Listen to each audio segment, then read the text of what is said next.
নমস্কার, আমি রিঙ্কু। কেমন আছেন আপনারা সবাই? আশা করছি আপনারা সবাই ভালো আছেন। আপনাদের ভালোবাসায় আমার পরিবারও সবাই খুব ভালো আছে। আরএস ফ্যামিলি সুন্দর আরও একটি ব্লগে আপনাদের সকলকে অনেক অনেক স্বাগত আর ভালোবাসা জানিয়ে আজকে ঠিক সকালবেলা থেকেই ব্লগটি শুরু করে দিলাম। আশা রাখছি প্রতিদিনের মতো আজকের ব্লগটিও আপনাদের কোথাও একটুখানি মনকে জয় করতে পারবে। চলুন তাহলে সাথে থাকুন, পাশে থাকুন, ব্লগটি দেখতে থাকুন। আজকে হচ্ছে সোমবার আর এখন ঘড়িতে সময় হচ্ছে 7:45। মেয়েরা স্কুলে চলে গেছে। এখন হাজব্যান্ড আর আমি দুজনে মিলে এই পেছনের গেটটাতে এত মিষ্টি মিষ্টি হাওয়া দিচ্ছে, ওইখানে বসেই একটুখানি চা খেয়ে নিচ্ছি। চা খেতে খেতেই দুজনে মিলে একটা সিদ্ধান্ত নিলাম। সিদ্ধান্তটা কি সেটা এক্ষুনি দেখাচ্ছি। এইখানেতে একটুখানি তুলসী মন্দির বানাচ্ছি। এই জায়গাটা খালি পড়েছিল আর কেমন জানি অগোছালো হয়েছিল। গাছপালা তো লাগানোই আছে, তবে ভাবলাম এই খালি জায়গাটাকে একটুখানি সুন্দর করে সাজানো যাক আর তুলসী মন্দিরটাকে এইখানেতেই রাখা যাক। তার কারণ ছাদেতে না প্রচণ্ড রোদের তাপের কারণে গাছ কিন্তু হয়েও মরে যাচ্ছিল।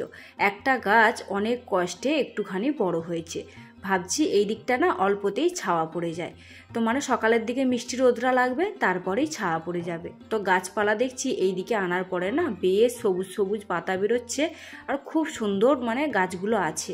তাই মনে ভাবনা চিন্তা নিয়ে এইখানে এই যে তুলসী মন্দির একটা বানিয়ে নিচ্ছি নিজেরাই, মানে স্বামী স্ত্রী দুজনে মিলেই মিস্ত্রি।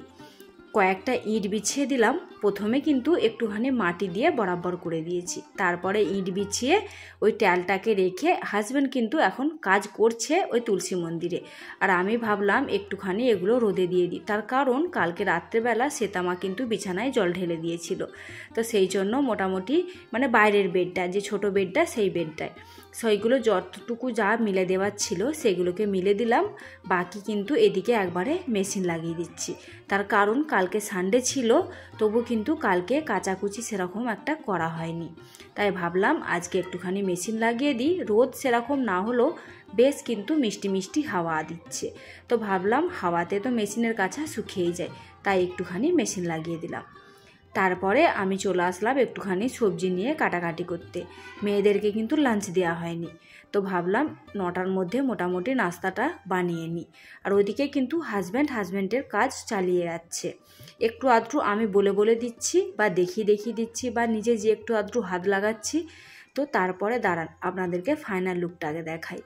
এই দেখুন, দেখতে পাচ্ছেন কত সুন্দর তুলসী মঞ্চ বানিয়ে ফেলেছি আমরা দুজনে মিলে।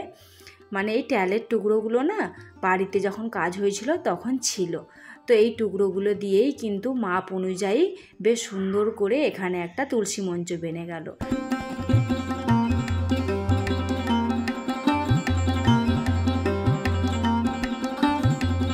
চেষ্টা করলে কিন্তু সফলতা খুব তাড়াতাড়ি পাওয়া যায়। এটা কিন্তু আমরা ভাবিনি যে এতটা সুন্দরভাবে বেনে যাবে, তবে চেষ্টা চালিয়ে গেছি আর চেষ্টার ফল কিন্তু বেশ ভালোই পেয়েছি আর খুব সুন্দর লাগছে। আরও একটু সুন্দর বানাবার জন্য নটামণি ফুলগুলো নিয়ে আমার হাজব্যান্ড মোটামুটিভাবে সাজিয়ে দিল। এবারে কিন্তু সোজা চলে আসলাম, এসে রান্নাটা বসিয়ে দিচ্ছি। আর প্রথমে ভেবেছিলাম হয়তো এই কড়াইটাতে ধরে যাবে, তারপরে দেখলাম কড়াই পুরো ভর্তি হয়ে গেছে।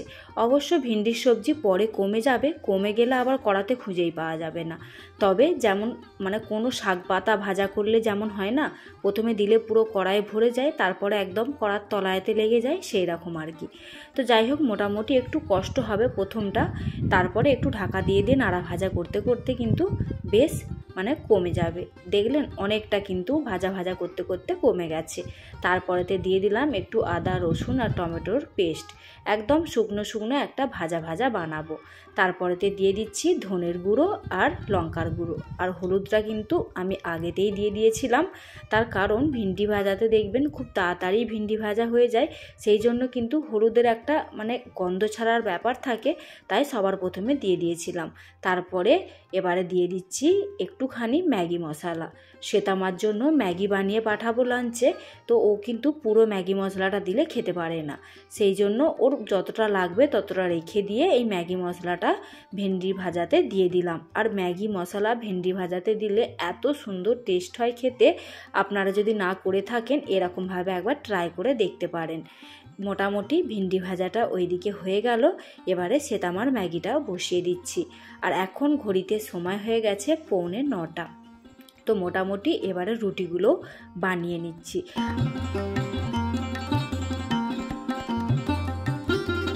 বন্ধুরা, আজকে আমার এই পর্যন্ত ব্লগটি আপনাদের কেমন লাগলো অবশ্যই করে কিন্তু একটা কমেন্ট করে জানাতে ভুলবেন না।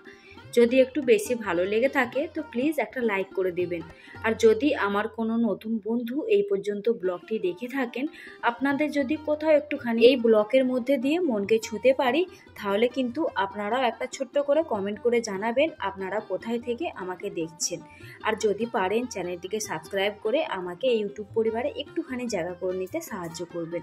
আর যারা অলরেডি এই কাজটা করে রেখেছেন তাদের তো অনেক অনেক ধন্যবাদ আর ভালোবাসা জানাচ্ছি। আর এইদিকে আপনাদের সাথে কথা বলতে বলতে কিন্তু আমার সমস্ত কাজটা গুছানো হয়ে গেল। আর এদিকে এবারে কিচেনটাকেও সুন্দরভাবে ক্লিন করে যে কটা বাসন পড়েছে সেগুলোকে মেজে নেব। স্ল্যাবটাকে সুন্দরভাবে পুছে নিয়ে যে কটা বাসন ছিল সেগুলোকেও কিন্তু ধুয়ে নিলাম। এবারে দুধটা বসিয়ে দিচ্ছি। তার সাথে আপনাদের সাথে কিছুটা কথা শেয়ার করি। মানুষকে ভালোবাসা দিলে কিন্তু মানুষ ভালোবাসা খুব তাড়াতাড়ি পেয়ে যায়। যেমন দেখুন, এই ছোট্ট একটা ব্লগের মধ্যে দিয়ে আপনাদেরকে আমরা কি করছি না করছি সেগুলো শেয়ার করছি। আর সেগুলো দেখে আপনারা যে সত্যি কথা বলতে এত ভালোবাসা দিচ্ছেন, আর আপনাদের এই প্রতিদিন মিষ্টি মিষ্টি কমেন্ট দেখে না সত্যি কথা বলতে সারাদিনের ক্লান্তি কিন্তু দূর হয়ে যায়। আর আমি কিন্তু থেকে কমেন্ট বক্স চেক করি, আর যতজন বোনু বা দিদিভাই কমেন্ট করে সবাইকে কিন্তু সবার কমেন্টের মিষ্টিভাবে রিপ্লাই দিই। আর দেখুন, কালকে শম্পা বনু কমেন্ট করেছে, আর কমেন্ট করেছে শ্রাবণী দত্ত আর অরুণ দাস। অরুণ দাসটা কে জানেন? অরুণ দাসটা হচ্ছে আমার বাপি। এই প্রথমবার আমার ব্লগ দেখে আমার বাপি অনেকগুলো দিল রিয়াক্ট দিয়েছে। তো সেই দেখে সত্যি কথা বলতে অনেক ভালো লেগেছে যে কমসে কম সাহস করে দিল রিয়াক্ট তো দিয়েছে। তার কারণ কি বলুন তো, গ্রামের মানুষ তো ভিডিও দেখে প্রতিদিনই, কিন্তু কমেন্ট করতে সেরকমভাবে সাহস পায় না। তার কারণ কি বলুন তো, আমার বাপি না খুব একটা এই জিনিসটা পছন্দ করতো না। তবে এখন কিন্তু সবার সাথে সাথে আমি আমার বাপির মনটাও জয় করতে পেরেছি। সত্যি কথা বলতে বন্ধুরা, আজকে আমি খুব খুশি। এবারে মনে হচ্ছে আমি ঠিক একদিন পারবই। আর শম্পা বুনু আমাকে কমেন্ট করেছে, দিদি ভাই তোমার হোম ট্যুরটা দিও। অবশ্যই দেব বুনু, কিছুটা অপেক্ষা করছি, মানে কিছুটা কাজের অপেক্ষা করছি। সেই কাজটা সম্পূর্ণ হয়ে গেলেই আমি অবশ্যই আমার হোম ট্যুর ভিডিও দেব। আমার কিন্তু খুবই ইচ্ছা হোম ট্যুর ভিডিও দেবার, আর খুব তাড়াতাড়ির মধ্যেই কিন্তু হোম ট্যুর ভিডিও আমি দেবার চেষ্টা করছি। তারপরেতে সমস্ত কাজটা গুছিয়ে নিলাম। গুছিয়ে কাপড় জামাগুলো কিছুটা পরিমাণে নিচে মিলে দিয়েছি, আর কিছুটা ছাদে নিয়ে এসেছি। যেগুলো ছোটোখাটো জামা কাপড় সেগুলো, মানে যেগুলো তাড়াতাড়ি শুকিয়ে যাবে, সেগুলোকে নিচে দড়িতে মিলে দিয়েছি। আর অনেকটা পরিমাণে জামা কাপড় তো, আর এত পরিমাণে হাওয়া দিচ্ছে ছাদে, আশা করছি বুঝতেই পারছেন। সেই জন্য না ভয়েতে মানে কিছুটা এইভাবে নিচে দিয়ে দিচ্ছি, আবার কিছুটা কিন্তু যেদিকে তুলসী মন্দিরটা বসালাম সেই দিকে দিয়ে দিয়েছি, আর কিছুটা এইভাবে ছাদে দিয়ে দিচ্ছি। অনেকটা পরিমাণে কাছা ধোয়া হয়েছে তো, তাই জায়গায় জায়গায় চারিয়ে এইভাবে মিলে দিলাম। তারপরে তো রোদের সেরকম চিহ্ন নেই। আর এখন ঘড়িতে সময় হয়েছে ওই 10:30 মতো। দেখে কি বুঝতে পারছেন? দেখুন, রোদের কোনো চিহ্ন নেই, বাস ঢিঢি করে হাওয়া দিচ্ছে। তবে এই হাওয়াটা কিন্তু খুবই মিষ্টি আর ঠান্ডা ঠান্ডা হাওয়া দিচ্ছে। চলুন তাহলে আপনাদের সাথে কথা বলতে বলতে কিন্তু অনেকটা কাজ এগিয়ে নিলাম, আর মোটামুটি বাড়ির সমস্ত কাজই কিন্তু ধরে নিন কমপ্লিট হয়ে গেছে। এবারে হাজব্যান্ডকে দিয়ে দেব নাস্তা। হাজব্যান্ড যাবে ডিউটি। তো এখানে 2টো রুটি দিলাম, আর একটুখানি ভিন্ডি ভাজা দিলাম, আর দিয়ে দিলাম একটা আম কেটে। চলুন তাহলে আজকের মতো ব্লগটিকে এখানে এন্ড করে দিচ্ছি। আবার দেখা হবে নেক্সট একটি ব্লগে।